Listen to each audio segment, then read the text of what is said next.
Girl oh my जिसके God, मुंह में खून था, शरीर में कोई कपड़ा नहीं ऐसा था, कुछ नहीं करना पैर चाहिए था इन लोगों को। दोनों राइट एंगल में मिला बहुत गया, ही गलत बात, बहुत एक पाँव शर्मिंदगी बेड की के इस बात है ये। तरफ, एक पाँव बेड के इस तरफ मिला गया, चश्मे को वीडियो कूटा को आप गया देखते जिसकी रहिए। वजह से आंखों से खून निकल गया। दोस्तों, इंडिया के कोलकाता शहर में 9 अगस्त 2024 की सुबह दरिंदगी से एक ऐसी खबर ऐसा सामने नहीं आती करना है चाहिए जो था। पूरे देश को हिलाकर रख देती है। यह खबर थी एक 31 साल के महिला डॉक्टर लोगों की को बहुत कड़ी जो से कड़ी कोलकाता के सजा देनी आरजी चाहिए। कर मेडिकल कॉलेज एंड हॉस्पिटल में अपनी ट्रेनिंग कर रही थी। इसके बारे में हॉस्पिटल आपको क्या जैसे राय है? सुरक्षित माने जाने वाले जगह पर हमें इस कमेंट महिला सेक्शन में डॉक्टर का दीजिए, रेप के मेरे साथ प्यारे मर्डर होना काफी चौंकाने वाला था। इस घटना का खुलासा तब हुआ जब डॉक्टर के डेड बॉडी का पोस्टमार्टम किया गया और जो रिपोर्ट सामने आई उसने लोगों की रूह तक को हिला दिया, क्योंकि यह मामला सिर्फ एक मर्डर का नहीं है बल्कि इससे कहीं ज्यादा खौफनाक है। पोस्टमार्टम रिपोर्ट में खुलासा हुआ कि उस डॉक्टर की हत्या गला घोंट कर की गई थी और इतनी ताकत से कि उनका थायराइड कार्टिलेज तक टूट गया था। कोर्ट के द्वारा इस हत्या के पहले डॉक्टर ने अपनी जान बचाने के लिए कोशिश किया था। इसका सबूत उनके शरीर पर मिले कई निशानों से मिला। सबसे डरावना सच तब सामने आया जब डॉक्टर के प्राइवेट पार्ट्स पर घाव के निशान पाए गए, जिससे साफ हुआ कि यह सिर्फ मर्डर का मामला नहीं था बल्कि यह रेप के बाद किया गया खौफनाक हत्याकांड था। हैरान करने वाली बात यह है कि हॉस्पिटल के सेमिनार हॉल में इतनी बड़ी घटना हो जाती है और किसी को कानों कान खबर तक नहीं होती। क्या उस रात कुछ ऐसा हुआ था जिसे जानकर आप गुस्से से बौखला जाओगे, या फिर वहाँ कोई और था जिसने इस क्रूर घटना को अंजाम दिया, और अगर था तो आखिर कौन था? इन्हीं सवालों के जवाब खोजते हुए हम आज के इस वीडियो में आपको बताएंगे कि आखिर क्या हुआ था उस रात। इस मेडिकल कॉलेज के शांत माने जाने वाले सेमिनार हॉल में जब आपको सच का सामना होगा तो यकीन मानिए आपके भी रोंगटे खड़े हो जाएंगे।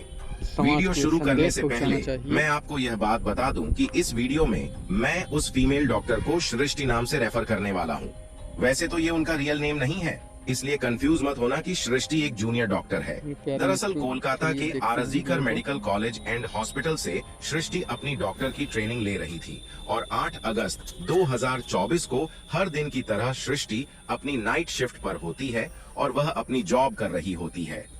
तभी रात के 11 बजे उन्हें अपनी मोम का फोन आता है, जैसे कि हर दिन आता था, क्योंकि पेरेंट्स को तो अपने बच्चों की चिंता हमेशा होती है। सृष्टि की मोम उनसे पूछती है कि क्या तुमने खाना खा लिया और तबीयत वगैरह तो ठीक है, जिसके रिप्लाई में सृष्टि बोलती है कि उनकी तबीयत एकदम ठीक है और वो बस अभी कुछ पेशेंट्स को देखने जा रही है और उसके बाद वह अपने कलीग्स के साथ बैठकर खाना खाएगी। अपनी मोम से बात करने के बाद सृष्टि पेशेंट्स को देखने ग्राउंड फ्लोर पर निकल जाती है। सारे पेशेंट्स को देखने में और अपना काम खत्म करने में सृष्टि को रात के 2 बज जाते हैं, जिसके बाद वह अपने कलीग्स के साथ जाकर हॉस्पिटल कैंटीन में ही बैठ जाती है, जहां मिलकर ये लोग अपना खाना भी खाते हैं और साथ साथ थोड़ी बातें भी करते हैं। खाना खाते खाते और बात करते करीब रात के 3 बज जाते हैं और इस वक्त सृष्टि थोड़ी थकान सी फील कर रही होती है, तो वह अपनी थकान दूर करने के लिए हॉस्पिटल के 4th फ्लोर में बने सेमिनार हॉल में जाकर रेस्ट करने लगती है। सृष्टि के रेस्ट करते करते सुबह के 7:30 बज जाते हैं, पर वो तब भी सेमिनार हॉल से बाहर नहीं आती, जो कि काफी ज्यादा हैरानी वाली बात थी, क्योंकि सृष्टि कभी भी आधे घंटे से ज्यादा का ब्रेक नहीं लेती थी। जीवन में कभी हॉस्पिटल का एक कर्मचारी जो कि सुबह की शिफ्ट स्टार्ट होने से पहले हॉस्पिटल के सारे रूम्स को चेक कर रहा होता है और वह ऐसे ही सारे रूम्स को चेक करते हुए इस सेमिनार हॉल की तरफ आता है। जैसे ही वह सेमिनार हॉल के बाहर आकर उसका गेट खोलता है तो उसकी आंखों के सामने एक ऐसा भयानक नजारा होता है जिसे देखकर वह बहुत जोर से चीख पड़ता है। इस कर्मचारी की चीख सुनकर आसपास के लोग वहां इकट्ठा होने लगते हैं और देखते हैं कि सेमिनार हॉल के अंदर सृष्टि की बॉडी बिना कपड़ों के पड़ी हुई है और उसके बॉडी पर कुछ ब्लड के निशान भी है। यहाँ खड़े सब लोगों के लिए यह ट्रामा से कम नहीं था, स्पेशली दूसरी फीमेल डॉक्टर्स एंड कर्मचारियों के लिए, क्योंकि उन्होंने अपनी आंखों के सामने ऐसा नजारा पहली बार देखा था। सृष्टि की बॉडी को देखकर आसपास खड़े सारे लोग उसे एक स्ट्रेचर पर लेटाते हैं और इमरजेंसी रूम में लेकर जाते हैं ताकि डॉक्टर्स उसकी कुछ हेल्प कर सके। काफी देर तक डॉक्टर्स के स्ट्रगल करने के बाद भी सृष्टि कुछ घंटों के बाद अपना दम तोड़ देती है, लेकिन हॉस्पिटल में कुछ लोग थे जो कि इस मर्डर एंड रेप केस को एक नॉर्मल केस जैसा दिखाने की कोशिश कर रहे थे ताकि वो इस हॉस्पिटल का नाम बचा सके। हम आपको सच का सामना करवाए उससे पहले कमेंट बॉक्स में जस्टिस फॉर लेडी डॉक्टर लिखकर वीडियो को एक लाइक और चैनल को सब्सक्राइब जरूर करें। दरअसल जब पोस्टमार्टम रिपोर्ट आती है तो सब दूध का दूध और पानी का पानी हो जाता है। इन रिपोर्ट से साफ साफ पता चल जाता है कि सृष्टि के साथ किसी ने जबरदस्ती गलत हरकत करने की कोशिश करी, और जब लेडी डॉक्टर उस दरिंदे से अपने आप को बचाने लगी तो उसने उसका गला घोंट दिया एवं उसे बहुत बुरी तरीके से मारा भी और फिर उसका रेप किया। ये सारे प्रूफ मिलने के बाद यह केस पुलिस को हैंडओवर कर दिया जाता है और यहीं से असली सच का सामना होने जा रहा है। पुलिस वाले इस क्रिमिनल को पकड़ने के लिए लग जाते हैं और सबसे पहले पुलिस उस क्राइम सीन पर ही छानबीन करती है जहां यह सब हुआ था। सौभाग्यवश पुलिस वालों को वहां पर सृष्टि के कुछ नेल पेंट और ब्लड सैंपल मिलते हैं और साथ ही एक नेक बैंड वाला ब्लूटूथ। ये केस शायद और भी जल्दी सॉल्व हो जाता अगर उस फ्लोर पर सीसीटीवी कैमरे होते तो, लेकिन दुर्भाग्यवश सेमिनार रूम के अंदर या इसके आसपास कोई सीसीटीवी कैमरा नहीं थे। फिलहाल जिस रास्ते से फ्लोर पर जाया जाता था वहां पर कुछ सीसीटीवी कैमरे थे। पुलिस वाले इन सीसीटीवी कैमरे में सुबह के 3 बजे से 8 बजे के बीच की रिकॉर्डिंग चेक करते हैं कि फ्लोर पर कितने लोग आए गए थे, जिसे चेक करने के बाद ये पता चलता है कि टोटल 6 लोग इस फ्लोर पर आए और गए थे। ये पता लगने के बाद पुलिस वाले एक एक करके इन 6 लोगों को पूछताछ के लिए बुलाते हैं कि ये लोग वहाँ पर उस टाइम क्या कर रहे थे और इन लोगों को इस बीच यहाँ कुछ भी अनहोनी दिखाई दिया कि नहीं। लोगों से पूछताछ के समय पुलिस वाले उनके फोन का ब्लूटूथ भी ऑन करके चेक करते हैं कि जो ब्लूटूथ नेक बैंड उन्हें मिला था वो इनमें से किसका था, क्योंकि आपको मालूम ही होगा कि एक बार अगर आप किसी ब्लूटूथ डिवाइस से अपना फोन पेयर करते हो तो अगली बार वह उससे रिकनेक्ट हो जाता है। और फाइनली पुलिस वालों की यह ट्रिक काम भी आती है क्योंकि यह ब्लूटूथ हैंडसेट 6 लोगों में से एक आदमी के फोन से कनेक्ट हो जाता है जिसका नाम था संजय रॉय, जो कि एक पुलिस के साथ एक सिविल वॉलंटियर था। सिविल वॉलंटियर वो लोग होते हैं जो कि पुलिस के अंदर काम करते हैं और छोटे मोटे कामों को मैनेज करने में हेल्प करते हैं।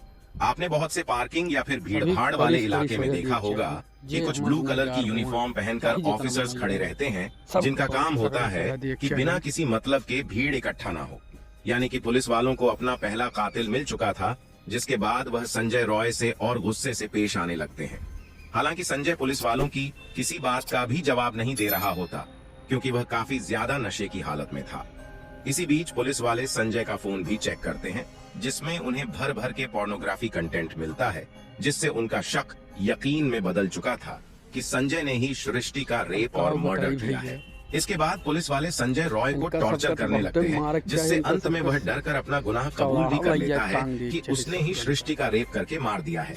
ये मालूम चलते ही कुछ पुलिस वाले और भी प्रूफ कलेक्ट करने के लिए संजय रॉय के घर जाते हैं, जहां पर उन्हें एक जूता मिलता है जिसके ऊपर कुछ खून जैसे ही धब्बे थे, तो पुलिस वाले उसका सैंपल कलेक्ट कर लेते हैं।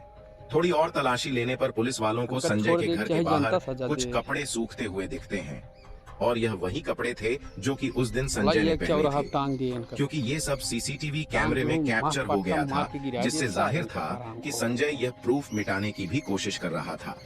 लेकिन जब संजय को पूछताछ के लिए पुलिस स्टेशन में लाया गया था तो उस वक्त वह काफी ज्यादा नशे की हालत में था। तो क्या वह ये सब बस इसलिए कर रहा था ताकि उसे कम सजा मिले? फिलहाल बाद में जब पुलिस वाले उस जूते पर लगे ब्लड सैंपल को चेक करवाते हैं तो वो भी सृष्टि के ब्लड से मैच हो जाता है। सॉलिड प्रूफ और इन सारी रिपोर्ट के डिटेल्स को एक साथ कंबाइन करके पुलिस वालों को पता चलता है कि उस रात संजय रॉय काफी ज्यादा नशे की हालत में था और वह रात के 11 बजे हॉस्पिटल में घुसता है। संजय अक्सर हॉस्पिटल में नाइट शिफ्ट किया करता था, तो उसे यहाँ की काफी अच्छी नॉलेज थी कि कहाँ पर कैमरा है और कहाँ पर नहीं है। तो वह आराम से इस हॉस्पिटल के 4th फ्लोर पर जाकर बैठ जाता है, क्योंकि वह नहीं चाहता था कि कोई उसे ज्यादा नशे की हालत में देखे, वरना वह अपनी जॉब से हाथ धो सकता था। 4th फ्लोर पर आते ही वह आराम से सो जाता है। जब उसकी आंख खुलती है तब तक सुबह के 3 बज चुके थे। तभी संजय की नजर सृष्टि पर पड़ती है, जो कि रेस्ट करने सेमिनार हॉल में जा रही थी। सृष्टि को अकेला देखकर संजय के इरादे बिगड़ने लगते हैं। वो पहले काफी देर तक इस फ्लोर के चक्कर लगाने लगता है, यह कंफर्म करने के लिए कि यहाँ पर कोई और तो नहीं है। जब उसे लगता है कि उसका रास्ता साफ है तो वह 4 बजे सेमिनार हॉल के अंदर एंटर करता है और फिर वहां से 5 बजने से पहले बाहर आता है। इन 45 मिनट तक सृष्टि के साथ इस आदमी ने क्या क्या किया होगा और वह कितने दर्द से गुजरी होगी, यह सोचकर ही किसी का भी दिल दहल जाएगा। खासकर सृष्टि के पेरेंट्स, जिन्होंने इतनी उम्मीद से और सैक्रिफाइस करके अपनी बच्ची को डॉक्टर बनने भेजा था, और वह अकेली बेटी थी, तो उनके लिए यह किसी सदमे से कम नहीं होगा। हालांकि इस केस की इन्वेस्टिगेशन अभी क्लोज नहीं हुआ है और इन्वेस्टिगेशन अभी भी जारी है। और इस दरिंदे के साथ क्या होना चाहिए, अपनी राय कमेंट में जरूर बताएं। साथ ही इस वीडियो को लाइक करके यह जानकारी अपने मित्रों तक शेयर करें। इसी तरह और भी नॉलेजेबल वीडियो के लिए चैनल को सब्सक्राइब जरूर करें। जय श्री राम।